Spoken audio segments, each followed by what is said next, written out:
Hello, hello everyone. I am Alice of KHR Arts and Cloud Orchid Publishing, and today we are going to talk about the age-old question, how do I make time for my writing? This question isn't just how do I personally make time for more writing, but also how you, the viewer, can also help yourself to making more time for your writing.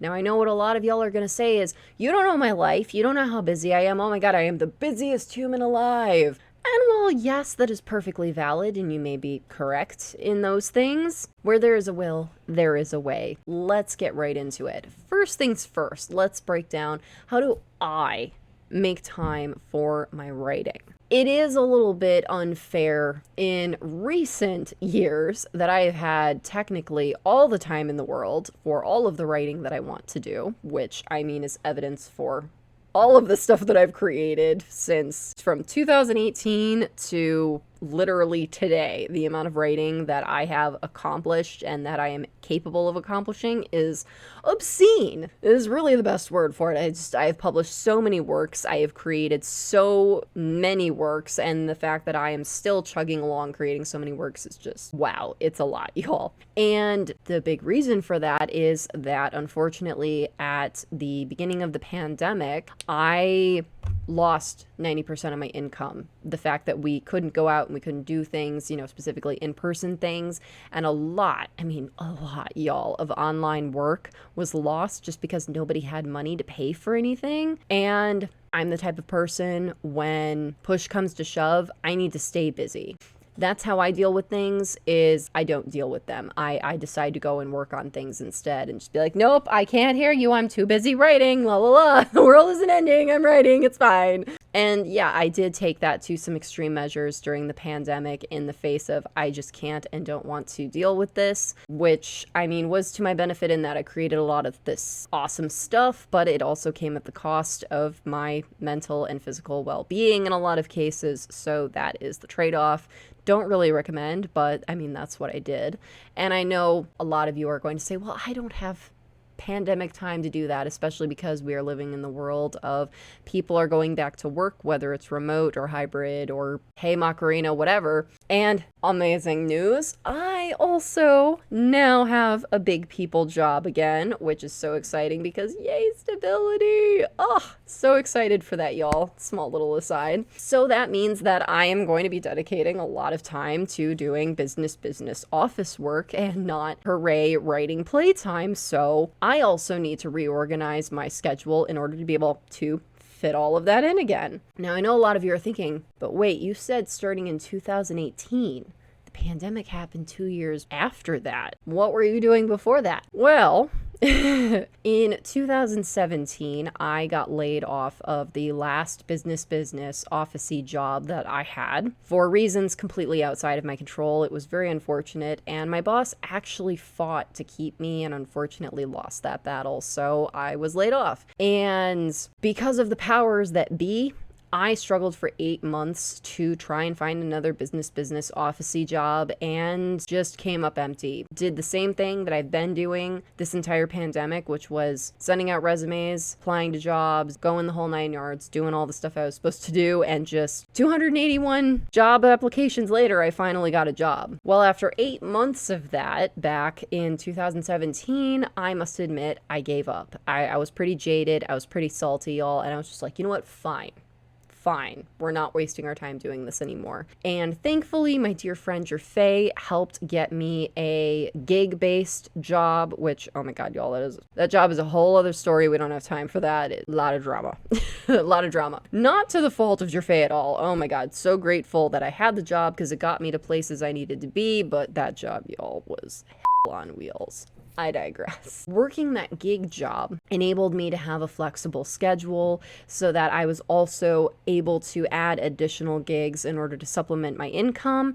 and ultimately be able to kind of mash my schedule to be whatever I wanted to be so that I could dedicate the bulk of my time working on my projects, my writing and my art and just all of that, which was amazing. Still took a lot of time management, y'all. Don't get me wrong. It was still a ton of work. I still had to work very hard to keep some semblance of a work schedule in order to get all of this stuff done that I've gotten done. It wasn't just woo playtime all the time. It was a lot of nose to the grindstone, get that work done, and having, I mean, it was my version of a schedule, but it was still an actual work schedule. Now, before that, I worked in business office land from about 2013 until 2017, a good solid 4 years, because I graduated college in 2011, and that little gap between 2011 and 2013 was the height of my modeling career, and that's how I was financing myself, was doing all of that modeling work,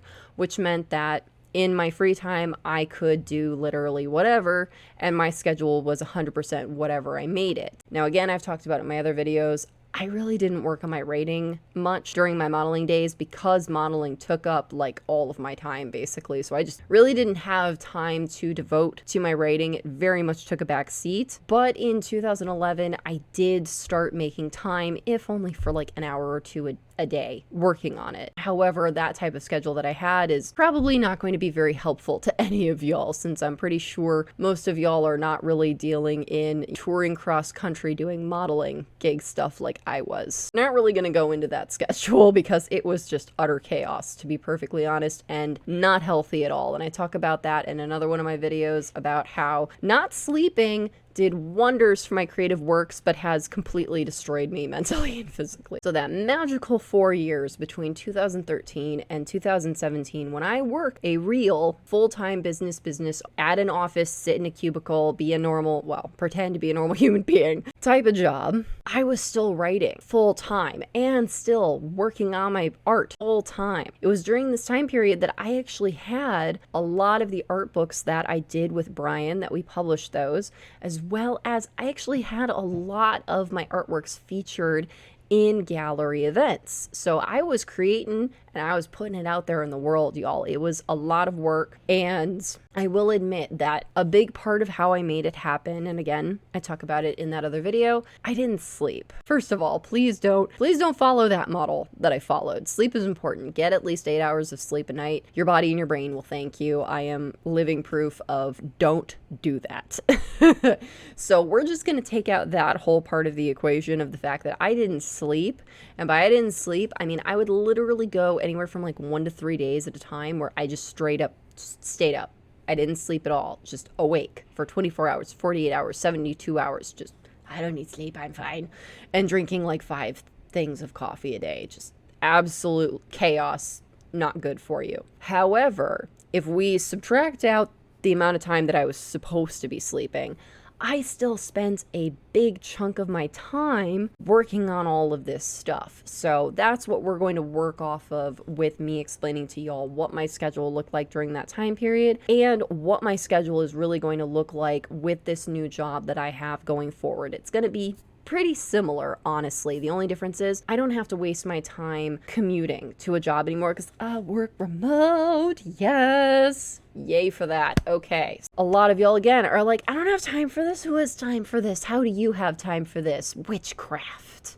You find the time. Anywhere from whether it's an hour, half an hour, 5 minutes, it doesn't matter. You can find the time. Here are some little loopholes that I found in my day to be able to work on my creative stuff while still having a business office person type job. I had 2 different office jobs. The one that was in like the early days of 2013, and then the one that was 2016 to 2017. The earlier one, I had to commute all the way out to Barrington. That was 2 hours each way, so 4 hours out of my day spent in the car commuting to and fro this miserable place. And that was a huge amount of stress and a huge time suck out of my day that I just didn't get back. However, I still made it work while still driving safely. Don't text and drive. And how I did that was the handy dandy microphone function on my phone. Is that most days my commute was just mindlessly horrible. As we all know, with driving in traffic of any kind, it's not fun, especially rush hour traffic. It's just the worst. And you're crabby and you're grumpy and people are being stupid and whatever. However, if I was feeling particularly inspired or the drive was particularly horrible and boring, I would sometimes turn on the recording function on my phone, and while I'm driving, I would just talk about it. Whether it was I in detail actually dictated blah, blah, blah, blah, blah, period, apostrophe, like the full, and then dialogue tag, I would literally sometimes lay it out that way, just as if I'm writing but dictating. Or I would just say, hey, there's a scene and this character is doing this, fill in these details here, but then they do this and this happens, da da da. So I would use the recording function on my phone while I'm having this god-awful drive in order to get these ideas that I'm having in my head or that I'm playing with because I'm bored in traffic or whatever, but it's still hands-free and I'm not distracted so that I can pay attention to the road and be a good driver and all that jazz, get myself safely to and fro. So that is a big tip, highly recommend, is use some sort of recording device and talk while you're doing your driving in a car commute. Now, please, just for the sake of everyone else, if you're taking public trans, please don't use this tip because you're going to annoy everyone around you and it's just kind of rude and it's also a little bit awkward. So I've got some tips for that too coming right up next. But that tip is definitely for you are by yourself in your car and you're not going to be a nuisance to everyone around you. So tip number 2, the job that I had where my boss really tried hard to keep me was when I was living in the city, and thank God it was in the city. I was living in Boys Town at the time and it was in the good old Loop. So of course I took the L to commute to the Loop and then, walk to my building and all that fun stuff. And what I did for that commute was on the days that I was feeling particularly inspired and wanted to work on my writing was just on my phone. I had the little notes app and I would just sit there and type away. And it's was it full of typos? Yes. Was autocorrect screwing me at every turn? Yes, but it's fine because I could just email it to myself and fix it when I got home. It didn't matter, but at least I had the ideas there. I had that start. And I found that a lot of people, that's what they really struggle with, is actually sitting down at the keyboard and getting something started. If you already have this idea that you've been typing away, tap, tap, tap on your phone, on the train or on the bus or whatever, and you're just dying to get to it by the time you get home, trust me, you get so excited about it. You think about it while you're working, oh, I have this fun idea I get to play with when I get home. You're going to be excited about it once you actually get to sit down and email it to yourself and then work on it properly on your computer instead of all kinds of autocorrect on your phone, sort of nonsense. Or if that's more your prerogative, bring a notebook and a pen or pencil and physically write it in a notebook, whatever works for you. I just personally typically did it on my phone because, as we all know, it gets really crowded on the L and on the bus here in Chicago. When it's during rush hour, it's just absolute zoo. You don't usually get to sit down and be able to sit and write. A lot of times you're hanging on for dear life onto a pole or onto one of the seats or whatever, just trying to stand upright as the trains and the bus are just flinging you all over the place. And it's a lot easier to tap on your phone with one hand while hanging on for dear life with the other. So that's a big part of why I personally use my phone, as well as I said, my hands are pretty bad now from arthritis and my handwriting is absolute garbage. So it's just easier for me to do it on my phone, but you can totally do it with pen and paper, notepad, journal, whatever works best for you. As a little aside, I also did the same thing when I was working that gig job that I got after I was laid off, my last business office job. It was a job where I worked at a grocery store and I ran around the store fulfilling orders. And there was downtime sometimes between the orders. Of course, it was all automated, so there was no set 5-10 minutes between orders. It could be 5 seconds, it could be 10 minutes, it could be an hour. You never know. So I did that a lot in between orders that I had at that gig job too, as I would just sit on my phone phone, tapping away, working on one of my stories, reading through it, going over it, all that kind of stuff. I did that a lot too. And that's why I say, even if it's only 5 minutes, if you're in between a task, if you're waiting for a meeting to start, whatever, you can find those minutes to be able to jot an idea down, to be able to reread over something just to kind of get it fresh in your head, kind of percolate back there, think about it. Let your characters work it out in the back of your head while you're doing stuff at work. And now, as a disclaimer, I do want to say I am not condoning being distracted at your job, doing a bad job at your job, letting this take over your attention or anything like that. I'm talking about finding those like down moments, especially if you're working at a non-office job, like if you're working retail or you're working some sort of gig job. There are always those little moments of lull, and I know there's a lot of them where you're not allowed to have your phone on the floor, or you're not allowed to have like a little notepad to jot down notes, but you can still, like in those down moments, still sit and think about those things. You can still percolate them in your head and actively think about it and work through it and be like, okay, yeah, I'm gonna think about this scene of this story today, and we're gonna kind of think about it. There are ways that you can really allow this process, whatever amount you can get in there, you can still make it happen. Number 3, having dedicated time after work when you get home. So I know this varies all across the board, whether you live by yourself, whether you live with roommates, whether you have a dedicated partner, whether you have kids, whatever. No matter the scenario, create some sort of time and space for yourself where you're like, okay, I'm going to sit down, and for this amount of time in this space, I am going to work on my writing. Whatever that looks like. Even if it's you're a single mom and you gotta hide in the pantry with your phone, doing some lines, or with your little notepad or whatever. You can find those like moments of like 5 minutes, 2 minutes, whatever, to say, this is my me time, do this thing that I need to do, and you can make it happen. And I know that, of course, this is with a giant asterisk attached, that there are plenty of situations where people are just incredibly busy, have very situational things that make it so hard to make that time, to make that space, to not have distractions. Life is life. Life is messy. I'm just saying that it's a heck of a lot easier to facilitate it happening if you decide, you're like, okay, you know what? I always get home at 7 p.m. every day like clockwork, and you know what? From 7 o'clock to 7:30, nobody bother me. That is writing time, and I'm gonna be in this room, and I'm gonna lock the door, and it's writing time, and I don't care what's happening. Dinner's not being cooked by me. Maybe we're gonna have takeout, whatever.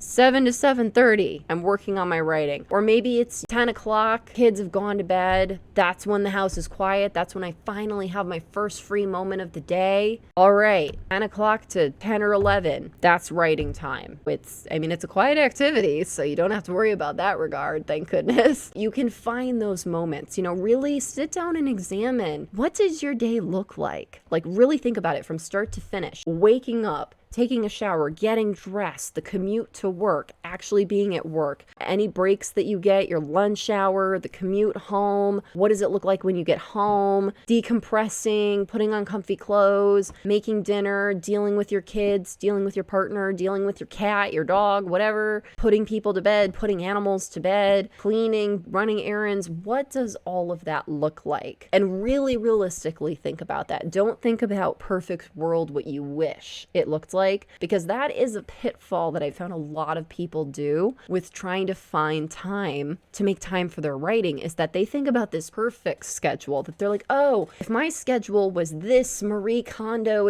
life organization thing, then I could do all the writing. Well, guess what, sweetie? Then your writing's not going to happen, because that schedule is never going to happen. It's not realistic. And that was a big thing that I figured out for myself with making time for my creative work, is what does my schedule actually look like? When do I actually have the space and time to sit down and reasonably do my writing? Because let's be real, y'all. When I would come home from that god-awful 2-hour commute, if it's a good day, There were days sometimes when my commute was 3 hours one way. Horrible. And on top of it, a lot of times I had to stay late at the office too. There were some nights that I didn't get home until like 9 or 10 o'clock at night. And it's like, I'm pissed. I'm hungry. I'm tired. Writing's the last thing I really want to do. I mean, I really want to do it, but it's the last thing on my mind because I have all these immediate needs right now that have to be met before I can even think about doing writing. And I know that there's so many of y'all that feel exactly the same way, and that's why sitting down and working on your writing is such a struggle. So it's like, okay, reasonably, I get home, let's say at 9 o'clock at night. I go and get some comfy clothes on, decompress, eat a food. Sometimes I have to cook the food and then eat the food. And then once you've met your need, that you can actually be a human and focus on things, not being cranky and hungry and all that, then sit down and be like, okay, you know what? I don't have the headspace to be all super official and pull out my laptop and actually type a thing. Maybe all I have energy for tonight is I'm just going to pull out my notebook and I'm just going to write this one scene. I'm just going to write this one paragraph. And you know what? At least I did that. Or, I don't really feel motivated to actually write right now. You know what? I'm going to reread this scene again so that I can actually see it, get it in my brain, get it percolating, so that then by the time that I get back to this tomorrow night, I'm going to have a plan. I'm going to have a plan with what I want to do with this scene. Even doing the small things like that is still moving your writing forward. And I know it doesn't sound like much, and it can be so frustrating when it just feels like your story is happening literally word by word. But trust me, all forward progress is forward progress. Whether you write 10 words or 100 words or 1,000 words today, it doesn't matter. And that's the other problem, is that people give themselves these unrealistic expectations. If you only have 10 to 30 minutes per day to work on your writing, I'm sorry, you are not going to write 10,000 words in that 10 minutes. I mean, unless you are just some sort of superhero and, oh my God, my hat is off to you, holy crap. But let's be realistic here. You're not going to write 10,000 words. You probably are not going to write 1,000 words. Maybe you'll write 100 words. Maybe you'll write 10 words. Maybe you'll just sit and look at it and think about it and reread something and think about it. All forward progress is progress. And on top of that, not every day is going to be a good day. You're not going to meet your goal, even if it's a reasonable goal. You're not going to meet your goal every single day. There are going to be days where you're just like, you know what? I just can't today. I just can't at all. And that is okay. There's falling off the wagon and then there's failure. Those are two completely different things, and too many people see them as the same thing. They're not. If you have one day where you just feel like garbage, or there's just disaster after disaster, or you just don't have a free minute, or you just don't have a free brain cell, that's just falling off the wagon for that one day. You just go, you know what? I'm taking the L today, gonna do better tomorrow. See what we can do tomorrow. That's just falling off the wagon. You just dust yourself off, get up, tackle it the next day. It's okay. Failure is when you tell yourself, you know what? I'm never going to have time to write. I'm never going to have space to write. Why bother even trying? That's failure. And there are a lot of people that I see that do that to themselves, and it's so unnecessary. When you tell yourself, why bother? You've given up. You've failed. Why bother? Don't tell yourself that. Do not fall into that trap. Just say, you know what? We're taking the L today. Bad day. It's okay. Tomorrow will be better. Tomorrow I will be better. When you live by that attitude instead of the why bother, you're going to get so much more accomplished. You're going to feel so much more confident about what you're accomplishing. Even if it's only 10 words a day, it's still 10 words a day. And you know what? By the end of the week, you've written 70 words. Okay, that's plenty. I know that doesn't sound like a lot, but it adds up over time. And you know what? There are going to be some days where you're like, I can only write 10 words today, but maybe there's the next day you can write 100. Maybe the day after that, maybe it's a 3-day weekend and you're like, I'm going to lock myself in my room because normally I'd be at work, but now I don't have to work and I'm just going to write all day. And then boom, suddenly you get 2,000 words done that day. Holy crap. Go you! There's always room to find time and space. You just have to look for it, and you have to have the attitude of, I'm going to make it happen. I'm going to do my best to make it happen. And also, conversely, give yourself the space that if you can't make it happen, that it's okay, and that you can try again tomorrow. It's not a failure. You're not giving up. The last tip that I have on making time and space for your writing is work on more than one project at a time, or make sure that you alternate between working on your writing and working on reading something. Give yourself something that you can flip back and forth between, because I've also seen this where people will get burnt out working on their story, where people just they put the blinders on and they're like, there's this one story in the world, this one project in the world. I have to finish it before I start anything else. I can't do anything else, otherwise it won't get done. And you know what? I do know that there are some people where that is the case, where that is their process and where they can only work on one project at a time ever, period, end of sentence. Perfectly valid. This tip isn't for you. This tip is for the people where they're just staring their story down and they are so burnt out and they're like, I don't care about the story anymore. I don't know what to do with it anymore. When you start feeling that way, flip it. Go read your book, or if you're like me and you work on more than one project at the same time, go work on your other project. Don't force it, because that's also how you're going to kill that momentum and that motivation for making time and space for working on your writing, is when it starts to feel like a horrible chore. Because that's the last thing you want to do when you've been at horrible work all day, super not fun, doing the grind, you're tired and come home. The last thing you want to do is do more grind, do more stuff that feels like an obligation rather than something you want to do, something that you enjoy doing. So in order to make sure that you're still building that momentum and that you still have that motivation that you want to work on your writing, is when you start feeling burnt out, switch gears, do something else, work on a different project, go work on reading the book that you've been reading, give yourself that opportunity, that break, so that then you can come back to that project with fresh eyes. And you know what? You may even figure out some stuff, the shower effect, where your brain's not really actively thinking about it, and you might figure some stuff out and then get excited and come home the next day and be like, oh my God, I figured out this scene, I read this book and it gave me this idea, or I was working on my other project and then I had this idea for it, oh my God, and suddenly you're off to the races again. So give yourself that space to be able to switch up what you're doing so that you can get that excitement back and keep that momentum moving. All right, y'all. So those are my big tips for being able to make time and make space for your writing, even if you have a super busy, super stressful, super jam-packed day. There are always those tiny moments that you can make for yourself. So I hope this video has been helpful. If you liked it, please give it a like. And if you're new, please do subscribe. All right, y'all. Thank y'all so much for watching. Take care. Bye-bye.